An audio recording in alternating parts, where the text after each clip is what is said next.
অনুষ্ঠানটি নিবেদন করছে dgbazaar.in। নমস্কার, আপনারা দেখছেন ডিজি বাংলা। ডিজি বাংলার বিশেষ অনুষ্ঠান আজকে আমেরিকা সফরে মোদি। এই আমেরিকা যে সফর কমপ্লিট হলো, সেখানে ভারত কি পেল, কোন কোন চুক্তি হলো, সমস্ত কিছু নিয়ে আমাদের এই অনুষ্ঠান। এই অনুষ্ঠানে আমরা পেয়ে গেছি আমেরিকা থেকে সুস্মিতাকে। সুস্মিতা, তুমি আমাদেরকে জানাও।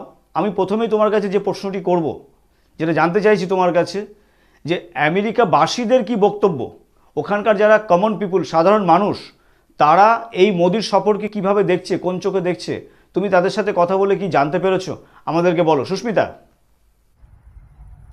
একদম দেবাশিস দা, এখানকার লোকেরা সবাই খুব খুশি এবং ইটস এ ডিপ্লোম্যাটিক রিলেশন। বিভিন্ন কান্ট্রি থেকেই প্রাইম মিনিস্টার, প্রেসিডেন্টরা আসে।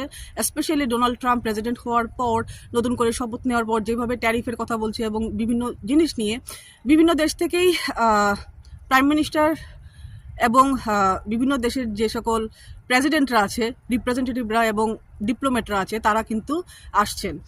তারই একটা অঙ্গ হিসাবে নরেন্দ্র মোদীজিও এখানে এসেছেন এবং প্রাইম মিনিস্টার নরেন্দ্র মোদী যেহেতু এসেছেন, তাই প্রতিবারের মতোই যে ইন্ডিয়ান ডায়াসপোরা থাকে, ওনারা কিন্তু দেখা করেছেন।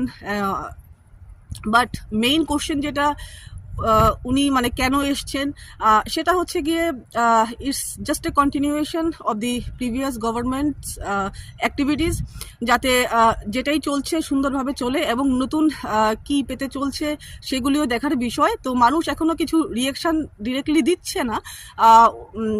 অ্যাকচুয়ালি সবাই ওয়েট করছে কি হতে পারে, এবং স্পেশালি যারা ভিসাতে আছেন, like H1 visa, student visa, তারা এখন চিন্তা করছে যে কি আছে তাদের জন্যে।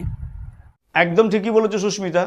এই আরেকটা প্রশ্ন তোমার কাছে রয়েছে আমার, এই সফর থেকে ভারত কি পেল? মোদির এই যে সফর হলো, ভারত কোন কোন চুক্তি করলো এবং আমাদের কি পেলাম আমরা? একদম, সেটা খুবই একটা প্রাসঙ্গিক প্রশ্ন যে ভারতবর্ষ কি পেতে চলেছে। আমি বলবো ভারতবর্ষ কি পেতে চলছে, যেটা চলছিল বাইডেন অ্যাডমিনিস্ট্রেশনের সময় থেকে, সেটাই যদি পেয়ে থাকে সেটাই অনেক বড় জিনিস। বাট তাছাড়াও টেকনোলজির দিক দিয়ে এবং যেটা আছে ট্রেড, অয়েল ট্রেড, তাছাড়া জেট, যে ফ্লাইটগুলো যে মিলিটারি, সেগুলো কিন্তু পাচ্ছে ভারতবর্ষ। কিন্তু তাছাড়া টেকনোলজির সাইডটা ছাড়া যেটা একটু অসুবিধা হতে চলছে, সেটা হচ্ছে ট্যারিফ। সেটা আমি আগেও একবার বলেছিলাম, ট্যারিফ নিয়ে কিন্তু কোনো কিছু ফিক্স হয়নি এবং ডোনাল্ড ট্রাম্প কিন্তু নরেন্দ্র মোদীর সামনাসামনি অনেকটা বলেছেন যে ভারতবর্ষে যেটা আছে ট্যারিফটা, সেটা কিন্তু একটু হার্ড এবং অনেকটাই বিভিন্ন মিডিয়াতেও এসছে যে টিট ফর ট্যাট এরকম হতে চলছে। সো নেগোসিয়েশন কতটা হয়েছে সেটা কিন্তু এখনও ডিরেক্টলি রিভিল করা হয়নি। সেটার জন্য একটু বসতে হবে। কিন্তু তাছাড়া ভিসা নিয়ে যে সমস্ত দিক আছে, যেমন ওয়েটিং লিস্ট, যারা টুরিস্ট হিসাবে আসতে চায়, সেগুলো নিয়েও কিন্তু ডিসকাশন হয়নি। এটা একটা বেসিক্যালি ডিপ্লোম্যাটিক একটা টোর ছিল নরেন্দ্র মোদীর, since Donald Trump has taken oath as the 47th president of the United States. So যাতে যা কিছু চলছে সুন্দরভাবে সেটাই যাতে চলে, সেটাই সবচাইতে বড় কথা এখন। হ্যাঁ, একদম ঠিকই বলেছো। এরপরে আমরা যেটা জানতে চাইছি তোমার কাছে, ইন্দো আমেরিকা যে রিলেশন, ডিপ্লোম্যাট রিলেশন থেকে শুরু করে সার্বিক যে রিলেশন, সেটা কতটা ডেভেলপ হলো মোদি সফরের পর? বাংলাদেশের উপর কি ভূমিকা হতে চলেছে আমেরিকার? অলরেডি আমরা জানি ট্রাম্প বলে দিয়েছেন যে বাংলাদেশের বিষয়টা ভারতের প্রাইম মিনিস্টার মোদিজি দেখছেন, কিন্তু ওখানকার কি ডেভেলপ আছে তোমার কাছে? একদম, এটা খুবই অ্যাকচুয়ালি ডিসকাশনের একটা ব্যাপার যে এখন ভারত কি করতে চলছে। কারণ যেটা দেখা গেছে যে ডোনাল্ড ট্রাম্প অ্যাকচুয়ালি কোশ্চেনটা নেয়নি, অলমোস্ট আমাদের যে প্রাইম মিনিস্টার নরেন্দ্র মোদীর কাছে কিন্তু পাস করে দিয়েছে, অ্যাজ ইফ বাংলাদেশ কোনো একটা কান্ট্রি না, ইটস নট এন ইস্যু। এবং ডোনাল্ড ট্রাম্প কিন্তু বলেছেন যে এটা তো 100 ইয়ার্স ধরেই মানে বাংলাদেশ ইন্ডিয়ার মধ্যে চলছে। 100 years just a like metaphor.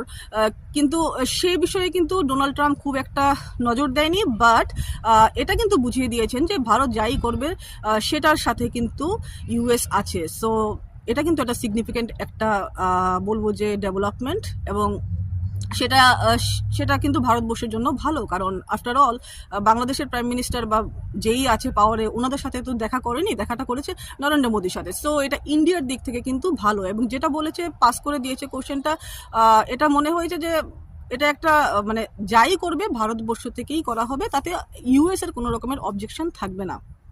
এখন এটাই দেখার বিষয় যে ইন্ডিয়া কি করে। তোমার কাছে শেষ প্রশ্নে যাচ্ছি সুস্মিতা, ওখানে যারা অবৈধভাবে আছে তাদের যেভাবে ওখান থেকে পাঠানো হচ্ছে, ডিপোর্ট করা হচ্ছে, এই বিষয়ে ওখানকার মানুষের কি বক্তব্য, এবং যারা ভারতীয়রা লিগ্যালভাবে ওখানে আছে তাদের কি রিয়াকশান, তুমি তাদের কাছ থেকে কি জানতে পেরেছো? এটা অ্যাকচুয়ালি খুবই একটা সেন্সিটিভ বিষয়, এবং সেটা নিয়ে অ্যাকচুয়ালি আমি বলবো যে এটার মধ্যে মিক্সড রিয়াকশান আছে। কারণ একদিকে ভারতবর্ষের যে লোকেরা ছিল অবৈধভাবে ভিসাকে ভায়োলেট করে বা যেভাবেই হোক অনেক রকমের ভায়োলেশনস আছে, তো সেটাকে ভায়োলেট করে যেভাবে ওনারা রয়েছিলেন তাদেরকে ফিরিয়ে দেওয়া হয়েছে, অনেকেই তাতে খুশি। কারণ বিভিন্ন, শুধুমাত্র ভারতবর্ষ না, বিভিন্ন দেশ থেকেই যারা ইলিগেলি ছিলেন তাদের কিন্তু প্রবলেম হচ্ছে এখন, এবং এটাই প্ল্যান যে যারাই আছে এখানে পাঠিয়ে দেওয়া হবে। তাতে একটা অংশের মানুষ খুশি, বিকজ ব্যাপারটা হচ্ছে গিয়ে ইলিগাল যারা আছে তাদের জন্য কিন্তু লিগেলি যারা আছে তারা ওদের কিন্তু কাজ পেতে কিন্তু অসুবিধা হয়। ইলিগেলি যারা আছে তাদের সার্টিফিকেট নেই, বাট ওদেরকে চিপ লেবার হিসাবে কিন্তু ইউজ করা হয়, এবং বিভিন্ন ক্ষেত্রে তাতে কি হয়, যারা ইউএস এর তারা কিন্তু ওদের কিন্তু জব পেতে অসুবিধা হয়। ইনফ্যাক্ট যারা ভারতবর্ষ থেকেও H1 ভিসা নিয়ে আসে, বিকজ ইলিগালি যারা আসে ওদের জন্য একটা খারাপ একটা ইমপ্রেশন হয়। সো অনেক রকমের প্রবলেমস আছে, তো সেটা নিয়ে একটা অংশের মানুষ খুশি। হ্যাঁ, তবে যেভাবে হ্যান্ডকাফ পরিয়ে নেওয়া হয়েছে সেটাতে বলার কিছু নেই, কারণ ব্যাপারটা হচ্ছে গিয়ে দে ভায়োলেটেড দ্য ল। কিন্তু অনেকগুলো কান্ট্রি আছে যারা নিজেদের ফ্লাইট পাঠিয়েছে সেই ব্যাপারটা। সো সেটা নিয়ে আমি বলবো যে মিক্সড একটা রিয়েকশন আছে মানুষের মধ্যে, বাট যারা লিগেলি এখানে আছে তাদের হয়তো বা সুবিধা হতে পারে, যেহেতু ইলিগেলি যারা আছে তাদেরকে যেহেতু পাঠিয়ে দেওয়া হচ্ছে সেই দিকটা ভালো।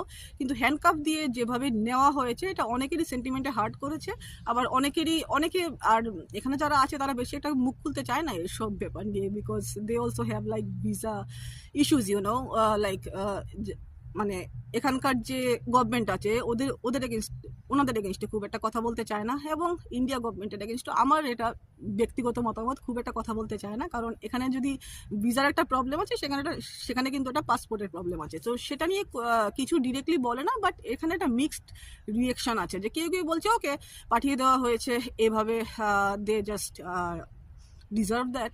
আর অন্যদিকে কিন্তু অনেকে বলছে যে এইভাবে না পাঠালেও হতো। সো এটা একটা মিক্সড রিয়াকশন বলবো, এটা টপিকটা খুবই সেন্সিটিভ আর কি। এতক্ষণ আপনারা দেখলেন আমাদের বিশেষ প্রতিবেদন। আমাদের সাথে ছিল সুস্মিতা আমেরিকা থেকে।